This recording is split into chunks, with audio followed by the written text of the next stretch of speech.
Daddy ดูใน EP นี้ผมจะนำคุณผู้ชมมารู้จักกับโบราณสถานแห่งหนึ่ง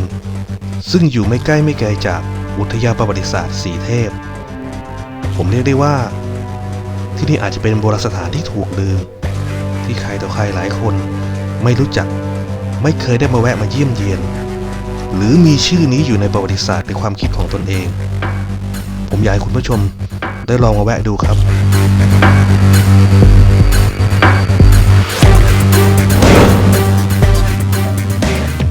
ที่แห่งนี้คือ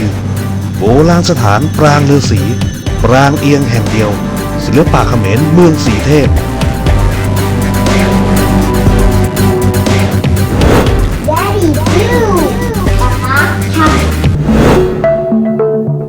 ปรางฤาษีตั้งอยู่ในวัดป่าสระแก้วซึ่งปรางแห่งนี้นะครับอยู่ในวัดป่าสระแก้วก็มาง่ายครับอยู่ทางด้านทิศเหนือของกำแพงเมืองอุทยานประวัติศาสตร์สีเทพห่างออกไปประมาณ3กิโลครับมีป้ายบอกเส้นทางให้เห็นนะครับปรางแห่งนี้อยู่ข้างในวัดเลยถ้าเข้าไปที่วัดป่าสระแก้วนี่จะอยู่ด้านในสุดครับ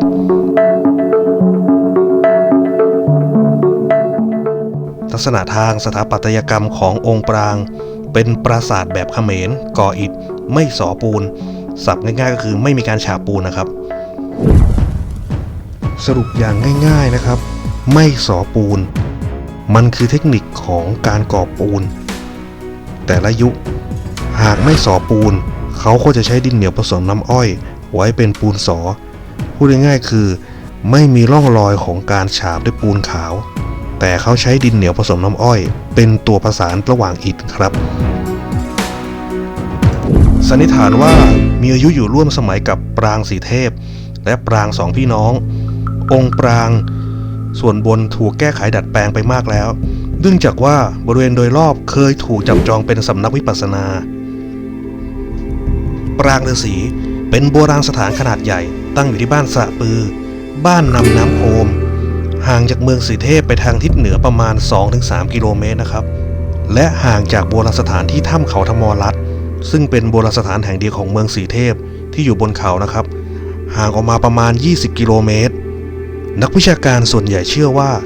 ปรางฤาษีเป็นปราสาทแบบเขมรคือปรางที่เก่าที่สุดที่เมืองสีเทพ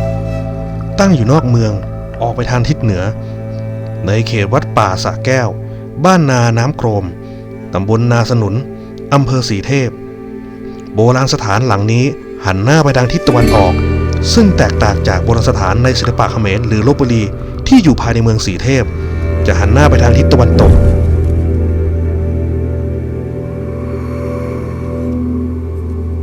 โบราณสถานแห่งนี้กรมศิลปากรได้ขึ้นทะเบียนเป็นโบราณสถานของชาติในราชกิจจานุเบกษาเล่มที่80ตอนที่29ลงณวันที่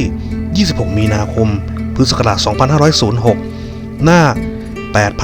8591อุทยานประวัติศาสตร์สีเทพได้ดำเนินการขุดโบราณสถานแห่งนี้ในปีพุทธศักราช2551โดยสภาพก่อนการขุดโบราณสถานมีเพียงองค์ปราสาทประธานเพียงหลังเดียวแต่ภายหลังการขุดค้นโบราณสถานทั้งบริเวณพบปรางหมายเลข2และอาคารประกอบต่างๆของโบราณสถานกลุ่มนี้แต่ภายหลังการขุดค้นโบราณสถานทั้งบริเวณพบปรางปราสาทหมายเลข2และอาคารประกอบต่างๆของโบราณสถานกลุ่มนี้ปราสาทหมายเลข1เป็นปราสาทที่มีขนาดใหญ่ที่สุดของปรางฤาษีนะครับมีลักษณะเป็นปราสาทแบบเขมรก่อด้วยอิฐตั้งอยู่บนฐานศิลาแรงโดยฐานศิลาแรงนี้มีลักษณะเตี้ยแตกต่างจากฐานปรางสีเทพและปรางสองพี่น้องอย่างชัดเจนฐานนี้มีแผนผังเป็นรูปสี่เหลี่ยมจัตุรัสขนาดกว้างยาวด้านละประมาณ7.50 เมตรส่วนตัวองค์ปรางปราสาทที่ก่อด้วยอิฐตั้งอยู่บนฐานนั้นมีแผนผังรูปสี่เหลี่ยมจัตุรัสเพิ่มมุมไม้20ขนาดกว้างยาวด้านละ4.60 เมตรเมื่อพิจารณาองค์ประกอบของปรางปราสาทจากส่วนล่างขึ้นสู่ส่วนบนจะประกอบไปด้วยชั้นบัวเชิงเรือนธาตุบัวรัดเกล้าชั้นบัวหงายและเรือนชั้นลดชั้นที่1ตามลำดับส่วนที่อยู่ต่อเนื่องขึ้นไปได้รับการต่อเติมเปลี่ยนแปลงไปแล้วน่าจะประกอบด้วยเรือนชั้นลดซ้อนลดหลั่นกันไปอีกประมาณ3ชั้นส่วนยอดปราสาท ที่น่าจะเป็นทรงรูปวงกลมผ่าครึ่งแกะสลักด้วยศิลาทรายสีเทาที่จากการขุดค้นได้พบอยู่บริเวณด้านทิศตะวันตกเฉียงเหนือของปราสาทหลังนี้องค์ปราสาทมีช่องประตูเข้าออกอยู่ทางด้านตะวันออกมี3ด้านทำเป็นประตูหลอกซึ่งมีลักษณะเลียนแบบบานประตูจริงเช่นเดียวกับปางปราสาทโดยทั่วไปเหนือกรอบประตูทั้ง4ด้านมีกรอบหน้าบันลักษณะเป็นวงโค้งสูงคล้ายคลึงกับลักษณะศิลปะแบบขอมสมโบไพรกุกเมื่อราวปีพุทธศักราช 1150 ถึง 1200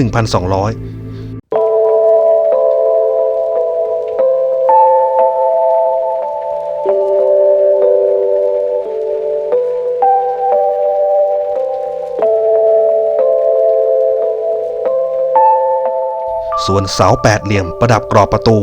ไม่มีการสลักลวดลายใดๆและติดตั้งอยู่เฉพาะช่องประตูด้านหน้าฝั่งทางทิศตะวันออกครับซึ่งจากการศึกษาด้านประวัติศาสตร์ศิลปะพบว่าเสาประตูกรอบประตู8เหลี่ยมนั้นเป็นรูปแบบที่เริ่มมีขึ้นในศิลปะขอมแบบกูเลนราวพุทธศักราช 1370 ถึง 1420 นอกจากนี้นะครับจากการศึกษาลักษณะรูปทรงโดยรวมของปราสาทที่สร้างด้วยอิฐบนฐานเตี้ยมีลักษณะคล้ายคลึงกับปราสาทเขาน้อยหลังกลางจังหวัดสระแก้วซึ่งสันนิษฐานว่าเริ่มสร้างในราวพุทธศตวรรษที่ 12ในระหว่างการขุดค้นโบราณสถานได้พบชิ้นส่วนองค์ประกอบสถาปัตยกรรมทำจากหินทรายมีปริมาณน้อยกว่าที่พบจากปราสาทหมายเลข 2สันนิษฐานว่าเป็นวัสดุประคับส่วนมุมตามเรือนชั้นที่ลดหลั่นกันไปของปราสาทมีลักษณะบางประการที่เหมือนกับงานศิลปะจาม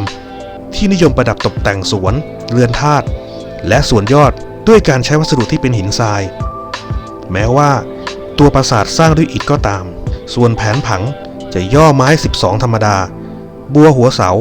ใช้เชิงแบบบัวคว่ำและบัวหงายถึงแม้ว่าบัวคว่ำจะไม่ค่อยชัดเจนมากนักก็ตามแต่ก็เห็นการเพิ่มขององค์ประกอบทั้งส่วนบนส่วนล่างของบัวหัวเสาส่วนชั้นหลังคาลดหลั่นกันไปแต่ก็ได้พังทลายเป็นส่วนใหญ่มีกลุ่มโบราณสถานอยู่ด้านหน้าปรางประธานเชื่อว่าเป็นอาคารประเภทโคปุระและบรรณาลัยก่อด้วยศิลาแรงอาคารทั้งหมดในกลุ่มนี้ล้อมรอบด้วยกำแพงศิลาแรงพบโบราณวัตถุในศาสนาฮินดูลัทธิไสยวนิกายอยู่หลายชิ้นเช่นฐานโยนิซึ่งพบด้านข้างองค์ปรางประธานทางทิศเหนือศิวลึงและชิ้นส่วนโคนันทิพบบริเวณด้านหน้าอาคารประธานในส่วนที่เชื่อว่าเป็นโคปุระปราสาทหมายเลข 2นอกจากปราสาทหมายเลข 1ยังมีปราสาทก่ออิฐที่มีขนาดเล็กกว่าเล็กน้อยตั้งอยู่ทางทิศใต้โดยมีกำแพงล้อมรอบแยกส่วนออกมาจากปราสาทหมายเลข 1จากการศึกษาเทคนิคการก่อสร้างในการเตรียมพื้นฐานรากของอาคารพบว่ามีเทคนิคที่แตกต่างจากการเตรียมฐานรากของปรางฤาษีและยังได้พบจารึก72อักษรขอมอายุราวพุทธศตวรรษที่ 16ที่ปราสาทหลังนี้ด้วยปราสาทหลังนี้มีสภาพพังทลายมากเหลือเฉพาะส่วนฐานมีลักษณะเป็นปราสาทหินเพิ่มมุมไม้20ขนาดกว้างยาวด้านละประมาณ4เมตรตั้งอยู่บนฐานเตี้ยก่อด้วยอิฐศิลาแรงในผังเป็นรูปสี่เหลี่ยมจัตุรัสขนาดกว้างยาวด้านละประมาณ5เมตร20สามารถทำการศึกษาได้เฉพาะส่วนบัวเชิงที่อยู่ทางด้านทิศใต้เท่านั้นมีลักษณะของการขัดเกลาอิฐจนเรียบสนิทและตกแต่งเป็นส่วนของลวดบัวและเส้นลวดต่างๆประคับส่วนบัวเชิงบนฐานเตี้ยที่สร้างด้วยศิลาแรงเหมือนกับเทคนิคที่พบในงานก่อเรียงและตกแต่งอิฐที่พบจากปราสาทเมืองต่ำจังหวัดบุรีรัมย์ปราสาทศรีขอนภูมิจังหวัดสุรินทร์ปราสาททองอำเภอบ้านกรวดจังหวัดบุรีรัมย์สำหรับลักษณะรูปทรงสันนิษฐานน่าจะเหมือนกับปราสาทหมายเลข 1เนื่องจากระหว่างการขุดค้นโบราณสถานยังได้พบชิ้นส่วนองค์ประกอบสถาปัตยกรรมประดับส่วนมุมทำด้วยหินทรายมีขนาดที่แตกต่างกันตามส่วนของเรือนธาตุชั้นลดที่ซ้อนลดหลั่นกันขึ้นไปและพบเป็นจำนวนมากกว่าที่พบจากปราสาทหมายเลข 1ประเด็นที่น่าสังเกตคือจำนวนของชิ้นส่วนองค์ประกอบสถาปัตยกรรมประดับด้วยมุมที่ทำด้วยหินทรายนั้นมีจำนวนน้อยมากเมื่อเทียบกับจำนวนเพิ่มมุมของปราสาททั้งสองรวมกันอาจแสดงให้เห็นถึงการเคลื่อนย้ายชิ้นส่วนเหล่านี้ออกไปยังบริเวณ พื้นที่ส่วนอื่นในภายหลังส่วนรูปแบบรายละเอียดในการทำส่วนองค์ประกอบต่างๆเช่นชั้นของบัวเชิงที่ปรากฏหลักฐานนั้นมีความแตกต่างกันออกไปอาจแสดงให้เห็นถึงการก่อสร้างในระยะเวลาที่แตกต่างกันจากรูปแบบสถาปัตยกรรมของปรางฤาษีและจารึกที่พบบริเวณปราสาทอีกหลังหนึ่งสันนิษฐานได้ว่าโบราณสถานปรางฤาษีน่าจะสร้างในช่วงศิลปะเขมรแบบแปรรูประหว่างช่วงปลายพุทธศตวรรษที่ 15 จนถึงช่วงต้นพุทธศตวรรษที่ 16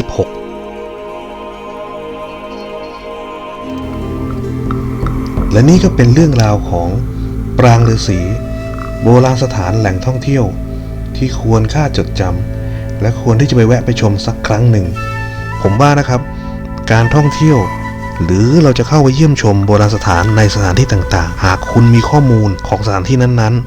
เวลาที่คุณไปเที่ยวเนี่ยมันจะสร้างอารมณ์ที่ได้อีกแบบหนึ่งเมื่อคุณรู้ว่าสิ่งที่สร้างสิ่งนั้นมันคืออะไรเขาสร้างที่ไหนความตื่นเต้นความอยากรู้อยากเห็นความน่าสนใจมันจะเกิดขึ้นมาครับและสิ่งนี้นะครับเป็นสิ่งที่น่าเสียดายอยากจะพูดถึงสามัญสำนึกของคนที่มาเที่ยวทำไมครับคุณมาเที่ยวอย่างเดียวมาเก็บภาพความประทับใจไม่พอหรือยังไงทำไมต้องมาขีดเขียนทำไมต้องมาทำลายโบราณสถานของที่นี่ด้วยสามัญสำนึกของคุณอยู่ที่ไหนผมขอบ่นหน่อยเถอะสำหรับวันนี้แดดดี้ดูขอลาไปก่อนนะครับคลิปหน้าจะเป็นเรื่องราวเรื่องใดคอยติดตามชมนะครับและอย่าลืมกดไลค์กดแชร์กดอะไรก็ได้กด Subscribe ขอกำลังใจสักนิดหนึ่งให้กับพวกผมด้วยนะครับ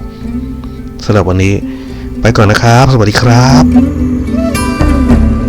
Daddy, do not tap